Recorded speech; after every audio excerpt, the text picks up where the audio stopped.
ආයුබෝවන් පුංචි යාළුවනේ. ඉතින් මේ නිවාඩු කාලේ වැස්සත් එක්ක ගෙදරට වෙලා ඉන්න ඔයාලත් එක්ක පුංචි පාඩමකින් එකතු වෙන්න මං අද කල්පනා කරා. ඉතින් මේ පාඩම අපිට අපේ ජීවිතය ගැන කියලා දෙන පාඩමක්. අපි 6 ශ්‍රේණියේ ඉඳලා 11 ශ්‍රේණිය වෙනකන් මේ පාඩම අනිවාර්යෙන්ම ඉගෙන ගන්නවා. මේ පාඩම තමයි ජෛව ක්‍රියාවලිය. ජෛව ක්‍රියාවලියක් කියන්නේ මොකද්ද? ජෛව ක්‍රියාවලියක් කියලා කෙටියෙන් අපි හඳුන්වන්නේ අපේ ජීවිතේ හැදිලා තියෙන ක්‍රමය. ඉතා සරලව හඳුන්වුවොත්. එතකොට මොකද්ද මේ සෛලය කියන්නේ? සෛලය කියන්නේ ජීවයේ ව්‍යුහමය හා කෘත්‍යමය ඒකකය. ඔයාලා දන්නවද සෛල කොටස් දෙකක් තියෙනවා කියලා? පළවෙනි කොටස තමයි ඒකසෛලික ජීවීන්. අනිත් ඒවා දැන් අපි පාවිච්චි කරන සෛල ඊළඟට අපි රතු රිදුරාණු සෛල කියලා හඳුන්වනවා, සුදු රිදුරාණු සෛල, ඒ වගේ සෛලක් තියෙනවා. එතකොට මොකද්ද මේ මම ඉස්සරහ කියපු ඒකසෛලික ජීවීන්? ඒකසෛලික ජීවීන් තමයි ඇමීබා, පැරමීසියම්, එයුග්ලිනා, එතකොට ක්ලැමිඩිමොනාස් වගේ ජීවීන්. මේ ජීවීන් ශුටු ජීවීන් කියලාත් හඳුන්වනවා. එතකොට ඒකසෛලික ජීවීන් කියන්නේ ශුටු ජීවීන් කියන්නේ එකම කාණ්ඩයක්. එතකොට මේ සෛල කීපයක් එකතු වෙලා හැදෙන පටක කියලා කොටාසයක්. සෛල පටක. සෛලය කියන්නේ ජීවයේ ව්‍යුහමය හා කෘත්‍යමය ඒකකය. එතකොට පටක කියන්නේ යම් නිශ්චිත කාර්යයක් ඉටු කිරීම සඳහා සෛල සමූහයක් ඒකරාශී වීමෙන් නිෂ්පාදනය වී ඇති සංවිධාන මට්ටම.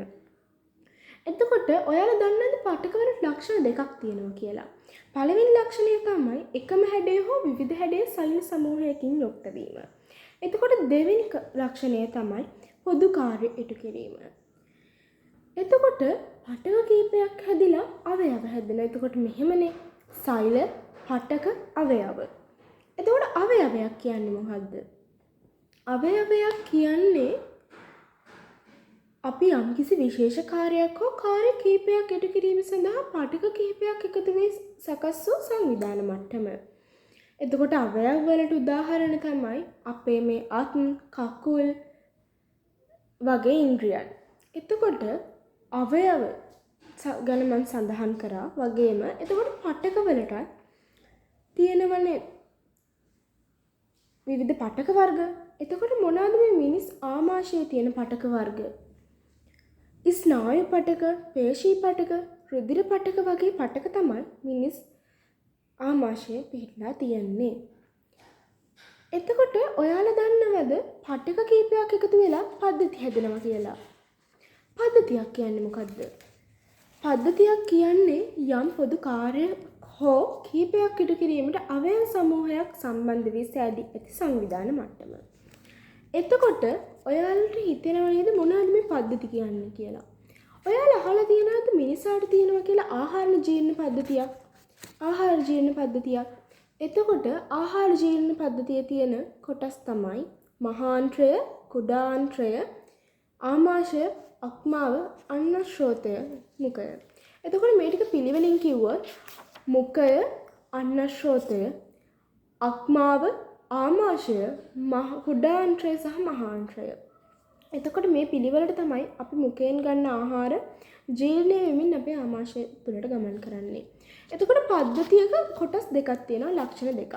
අවයව රාශියකින් යුක්ත වෙනවා පද්ධතිය අනිවාර්යෙන්ම. එතකොට පොදු කාර්යයක් හෝ කාර්ය කිහිපයක් ඉටු කරනවා. එතකොට මොකද්ද මේ ජීවියා කියන්නේ? පද්ධති කිහිපයක් එකතු වෙලා ජීවියා හැදෙනවා. ජීවියා කියන්නේ ජීවියාට පද්ධති කීපයක් තියෙනවා. ස්නායු පද්ධතිය, ප්‍රජනක පද්ධතිය, ආහාර ජීර්ණ පද්ධතිය, බහිශ්‍රාවීය පද්ධතිය, පේශී පද්ධතිය, රුධිර සංසරණ පද්ධතිය, ශ්වසන පද්ධතිය ඒවට උදාහරණ. එතකොට ඔයාලා දන්නවද ශාකයකට පද්ධති කොටස් දෙකක් තියෙනවා කියලා? ප්‍රධාන වශයෙන් මූල පද්ධතියයි ප්‍රරෝහ පද්ධතියයි. එතකොට මූල පද්ධතියට අයත් වෙන්නේ මුදුන් මුලයි පාර්ශ්වික මුදුන්. ශාකයක ඇති අවයව හා පද්ධති. එතකොට මොනවාද ප්‍රරෝහ පද්ධතියට අයත් වෙන්නේ? කඳ, පත්‍ර, ඵල, පුෂ්ප කියන ඒ කොටස් හතර තමයි ප්‍රරෝහ පද්ධතියට අයිති වෙන්නේ. එතකොට ඔයාලා දන්නවද මූල පද්ධතිය ප්‍රරෝහ පද්ධතියක් එකතු වුණාම තමයි ගසක් හැදෙන්නේ කියලා? ඒ විදිහට තමයි නිර්මාණය වෙන්නේ. එතකොට මිනිසාගේ ආහාර ජීර්ණ පද්ධතිය කියන්නේ මොකද්ද? අපි සරලව කතා කරලා බලමු. ආහාර කැබලි අපේ මේ දත් මගින් කුඩා ආහාර කැබලි වලට පත් කරනවා. එතකොට මේ ආහාර කැබලි ජීර්ණය වෙලා සරල ආහාර අංශු අවශෝෂණය කරගන්නවා. එතකොට මිනිසාගේ ආහාර ජීර්ණ පද්ධතියේ ප්‍රධාන කාර්යයන් දෙකක් ඉටු කරනවා. ඒ මොනවාද? සංකීර්ණ ආහාර සරල ආහාර බවට පත් කිරීම, සරල ආහාර දේශයට ශෝෂණය කිරීම. එතකොට යාළුවනේ අපේ මේ ශරීරයේ තියෙනවා විවිධ කොටස්. මිනිසාගේ ආහාර ජීර්ණ පද්ධතියට ගොඩාක් කොටස් ඇතුළු වෙනවා.